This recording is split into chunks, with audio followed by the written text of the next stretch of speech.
دوستو، وطن عزیز کی ساری سیاسی جماعتوں کی کارکردگی ایک طرف اور عمران خان کے 3 سالوں کی کارکردگی ایک طرف، آؤ ایک چھوٹا سا جائزہ لیتے ہیں۔ سب سیاستدانوں کی جائیدادیں ملک سے باہر، عمران خان اپنا اکلوتا فلیٹ باہر سے بیچ کر پاکستان میں گھر بناتا ہے۔ ساری دنیا کی ایجنسیوں نے زور لگا کر معلوم کیا، پتا چلا اس شخص کی پاکستان سے باہر نہ کوئی پراپرٹی ہے نہ کوئی کاروبار۔ سارے سیاستدان کاروباری مفاد کے لیے غیر مسلموں سے ہاتھ ملاتے رہے، ان کی دعوتیں کرتے رہے، ان کو خوش کرنے کے لیے اپنے ملک کو خود دہشت گرد کہتے رہے، اور عمران خان لندن، امریکہ، عرب، ملائیشیا، ایران، افغانستان جا کر پوری دنیا کے سامنے کہتا رہا کہ اسلام کا دہشت گردی سے کوئی تعلق نہیں، اسلام کو دہشت گردی سے جوڑنے کی سازش مغرب نے کی ہے۔ بھائی، لوہے کا جگر چاہیے تم کو مغرب میں کھڑے ہو کر ان کے سامنے کہو کہ تم نے میرے دین کے خلاف سازش کی تھی۔ ہے کسی میں جرت؟ یہ سب سیاستدان عید منانے کے لیے بھی مغرب جاتے تھے۔ یہ شخص 3 سالوں میں کبھی بھی کسی تہوار پر باہر نہیں گیا۔ جشن عید میلاد النبی یوں منایا کہ خاتم النبیین کی شان بیان کرنے، ان کے اسوہ حسنہ کو پوری قوم کو سمجھانے کے لیے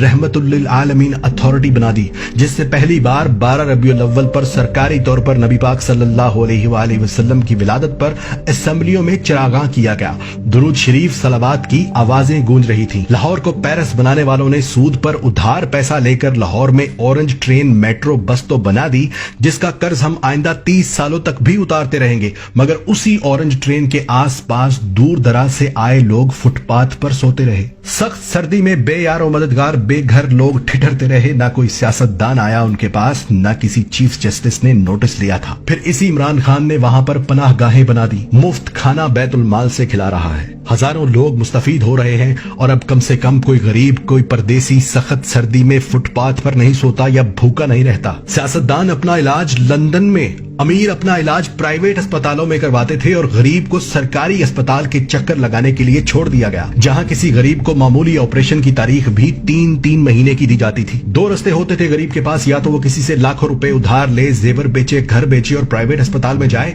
یا پھر 3 ماہ تک سرکاری اسپتال میں باری آنے کا انتظار کرے۔ اور آج اسی عمران خان نے پہلے پختونخوا اور اب پنجاب کے ہر خاندان کو 10 لاکھ روپے سالانہ کی انشورنس مفت کروا دی کہ جاؤ امیر غریب ایک جگہ پر علاج کرواؤ، پیسہ حکومت دے گی۔ کسان کو آڑتی لوٹ لیتے تھے، بیج اور کھاد ادھار دے کر کہتے تھے کہ فصل پوری ہمیں دینا، اور کسان مجبور ہو کر دیتا تھا۔ اونے پونے خرید کر گودام بھر لیتے تھے، نہ گنے کی پوری قیمت دیتے تھے نہ گندم کی۔ اسی عمران خان نے مفت ٹریکٹر تک تقسیم کیے ہیں، کسانوں کو کسان کارڈز بنا کر دیے جس سے سستی کھاد فراہم کی جا رہی ہے۔ حالانکہ تاجر مافیا اتنے ہی زور سے کھاد بلیک میں بیچ رہا ہے تاکہ حکومت کو گندا کر سکے، لیکن حکومت ایک ایک کر کے ان سب کے گوداموں کو سیل کر رہی ہے تاکہ کسان تک کھاد سستی پہنچے اور کسان کسی کی دباؤ میں آ کر اپنی فصل گروی نہ رکھے۔ دنیا کی سب سے بہترین ایئر لائن، دنیا کے سب سے بہادر پائلٹس، دنیا کی سب سے تیز ترین سروس دینے والی PIA کو سیاستدانوں نے کباڑا کر دیا، اور یہاں تک نہیں چھوڑا بلکہ اس کو بیچنے کی رٹ لگا رہے تھے، یہاں تک کہ اس کے ساتھ قومی سٹیل مل مفت دے رہے تھے۔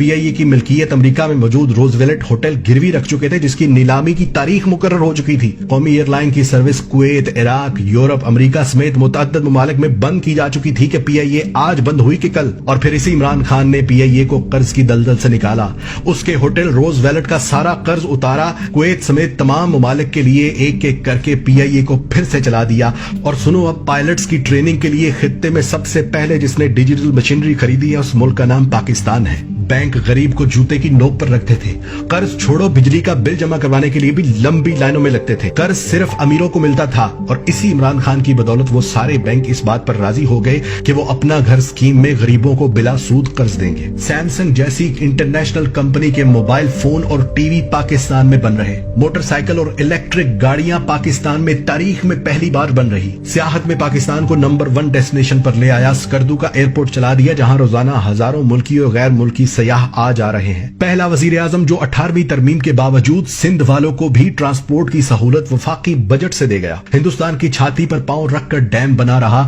گلگت بلتستان کو پاکستان کا آفیشلی حصہ بنا دیا، افغانستان اور امریکہ کی 20 سال سے چل رہی جنگ ختم کروا دی، پردیسیوں کے لیے روشن ڈیجیٹل اکاؤنٹس کھولنے کی سہولت دے دی، نادرا کے باہر لگی لمبی لائنیں ختم کر دی، کسی پرائیویٹ انشورنس کمپنی کے طرز کے دفاتر بنا دیے، جہاں عورتوں مردوں کے لیے علیحدہ انتظار گاہیں، ایئر کنڈیشن کی سہولت، نئے درخت لگانا تو دور، یہاں ہزاروں درختوں کے روزانہ کاٹنے کی خبریں چلتی تھی، وہاں آج کروڑ نہیں، ارب نہیں،